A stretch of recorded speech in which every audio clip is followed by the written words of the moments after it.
It was that unknown that was like trying to creep in and tell me that I didn't need to do it. But I knew that if I didn't do it, I'd be more upset with myself. We are doing Quarantine-cation like full on, like as a part of the Commonwealth show. Quarantine-cation. And we kind of, so we had a brainstorm with the Commonwealth tonight, and we're kind of developing like how the theme of the Commonwealth fits into this. But I think like sort of just the goal of this from the get-go was like how we are surviving quarantine. Mm-hmm. Or I guess even just like COVID in general. Yeah. So that being the goal, how are you? It seems so. Emmy is a teacher, for those who don't know. It's true, and it's a tough time to be a teacher. Yes, I mean, in general, it's a tough time to be a teacher. It's a tough time to be a student.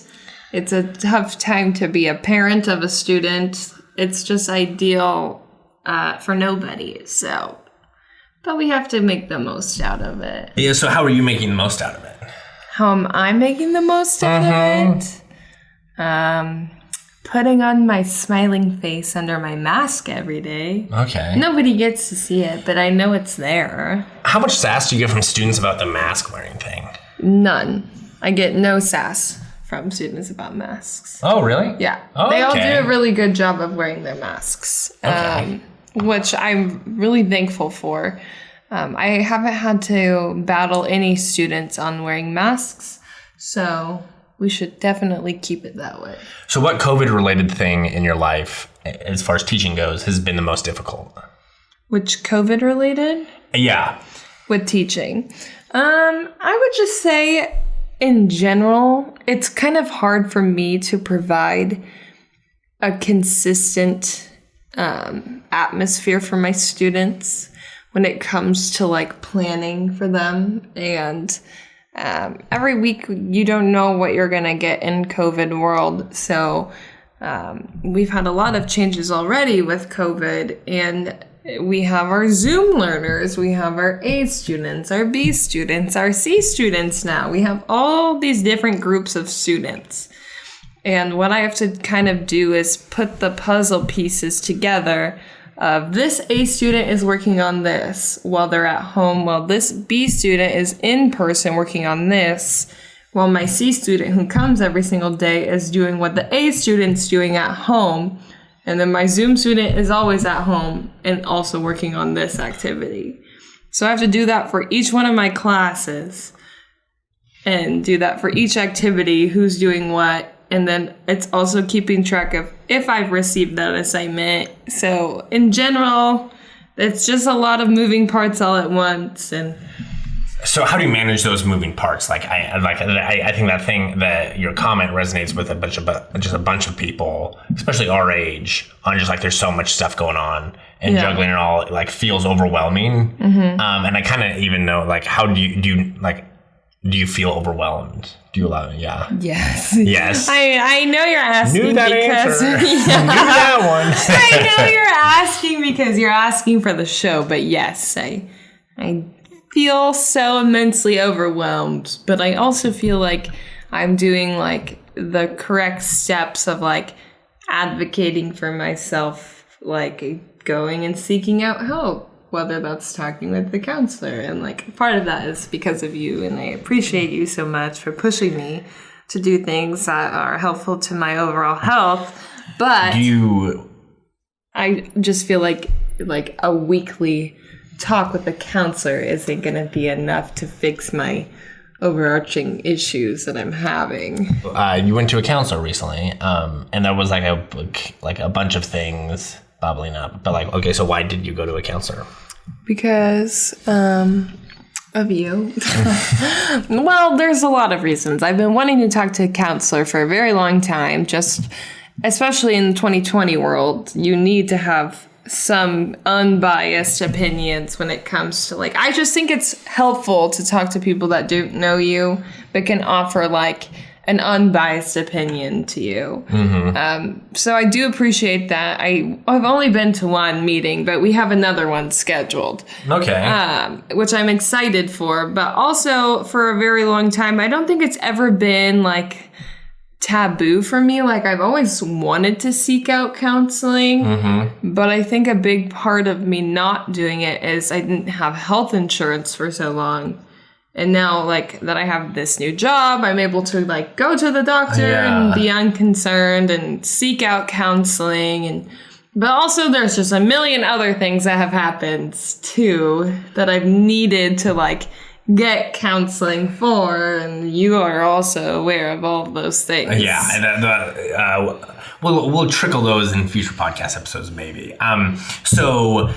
this being your first counselor experience, right? First time you've ever been a counselor was recently in 2020. What did you have any assumptions about going to a counselor that ended up not being true or not being true? Or like, what was your expectation of going to a counselor compared to what it actually was?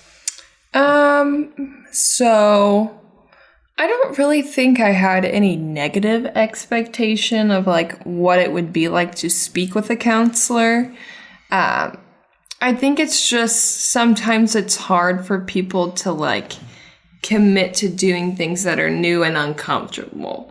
So like I know that the day that I had my counseling appointment set, that day I was sitting at work and kind of coming up with excuses of, well, maybe I can just get away with not going. Like, maybe I just won't show up to the Zoom call, or maybe, like, I don't need counseling. And it's super easy to, like, let those, like, if I just miss this one thing, like, I'll still be okay.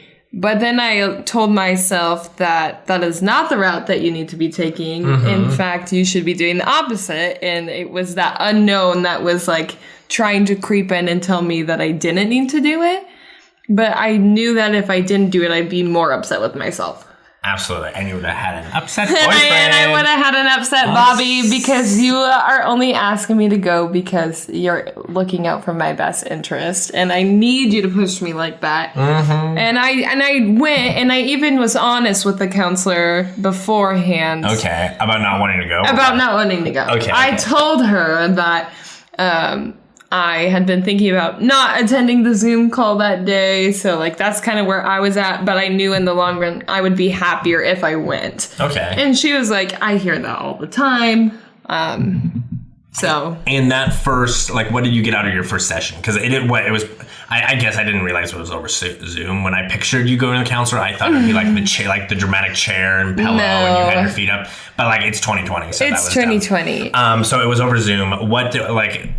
Like, I'm happy you went, but it was only an hour. So like, the first session is only like. They're all only an hour. Yeah. So like, how much did you what did you get out of it? I guess that's my question. So like I said, I guess just the overall experience was something I gained. Like, I was unfamiliar with counseling. Then I went to counseling, so now I could say, like, I'm a little more familiar. But it was very, like, who are you? Tell me about yourself. Tell me why you're here kind of thing. And then she just, like, talked me through, like...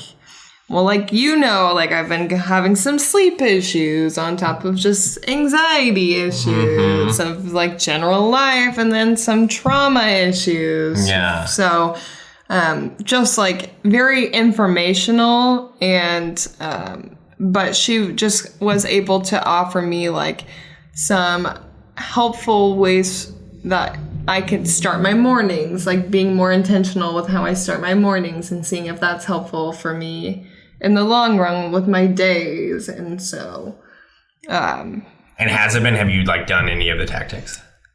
I'm not gonna say I've done them 100% every single day, but it's definitely helped me be more mindful about like little things throughout my days. Like, if I can feel anxiety coming on, something as simple as she said, take a deep breath, like associate those anxious feelings and try and, like, change it.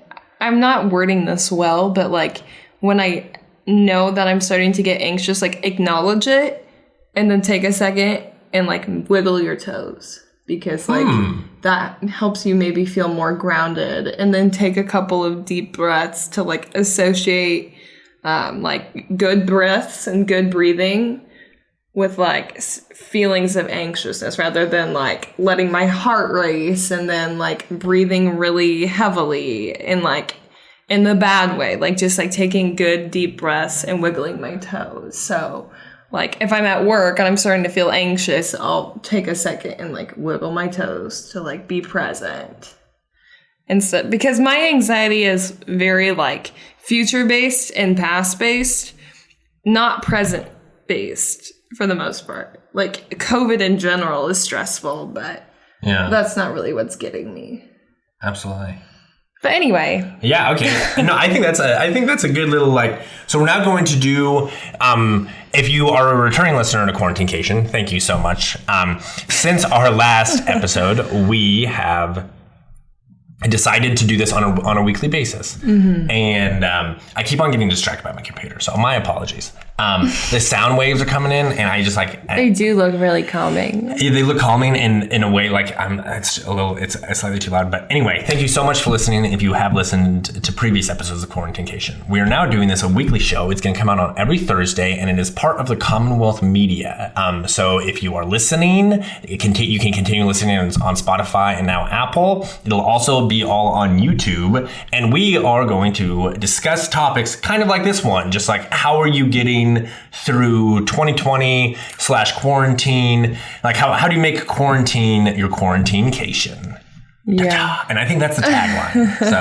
How do you make quarantine your quarantine-cation? Mm-hmm. Well, I liked quarantine-cation when we were locked in the same apartment together for 2 weeks. I did too. But maybe that can be like a nice segue into like, so when we ended quarantine-cation and then moved in with your parents for a while,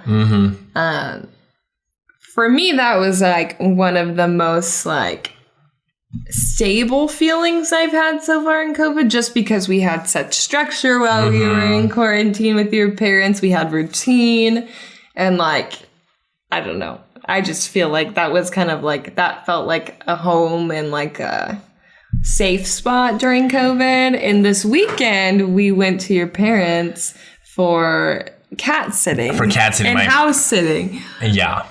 And my parents were out of town, so they asked us to watch the house. So, like, did you have any quarantine-cation throwbacks? I did have quarantine-cation vibes. I didn't have as great of like a hunky-dory feeling, and I don't mean that in derogatory, even though it kind of is. I didn't have, so... What is that supposed to mean? When quarantine-cation hit for me, all of my future plans, and like I'm like an entrepreneur, and all of... like any project I was working on was canceled. Mm-hmm. So like anything I was hoping for didn't, and like working towards all stopped. And even in hindsight, like that is like a statement, but literally every single project may never happen again. So I had to go back to ground, like I had to start completely over. And that was very not fun for me. Mm-hmm. And I was like an angry I was very pissed. We just went R-rated real quick. Yes. We may have to discuss after in post if we beep that out. But we'll beep it out. Okay, we just decided we're gonna beep it out. We did just decide. Yeah. So I didn't have as great of a time in quarantine-cation because of that. Like the actual 14 days of like us making the OG podcast together, that was delightful. Like I'm grateful that they let us stay there. Me too. So that was very, very nice. And we stayed there for like 3 months or something. No, it was like a month and a half. Okay, 6 weeks. But it was like, seriously, like the most calm I think I've been in 2020 when we were there. And it also goes to, I think, what like a lot of people our age are feeling. No, it was very humbling moving back in with your parents. Well, your parents. With my parents. Mm-hmm. So, and like maybe you didn't have quite the same vibe. I was like, having a blast. Yeah. So like between the two fact of like, I was working hard on a bunch of projects and all of those were canceled. And then I had to move back in with my parents. It just wasn't like... Not like every 24-year-old's dream. Yeah. But also like the situation that was presented to us. Like, at least you have a family to go home to. Exactly. It could have been much, much worse. And mind you, like, we're in like unprecedented time, how cliche that is, because everyone's saying it. But it is an unprecedented time, and people have a lot worse off. I'm not going to get, like, I haven't been sick with COVID. I haven't had a family member pass away yet with COVID. So like in the realm of the world, it wasn't that big of a problem, but it still made that problem at that point in my life.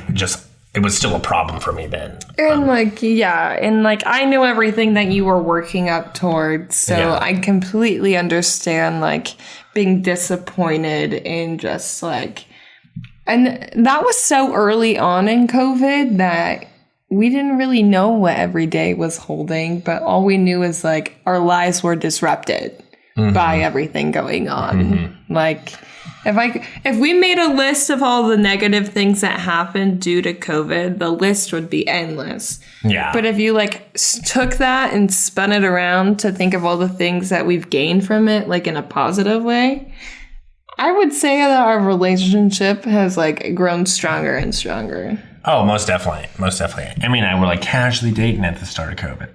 And now we're inseparable. We're inseparable. You heard it here first, folks. She's going to take the soundbite. Yeah.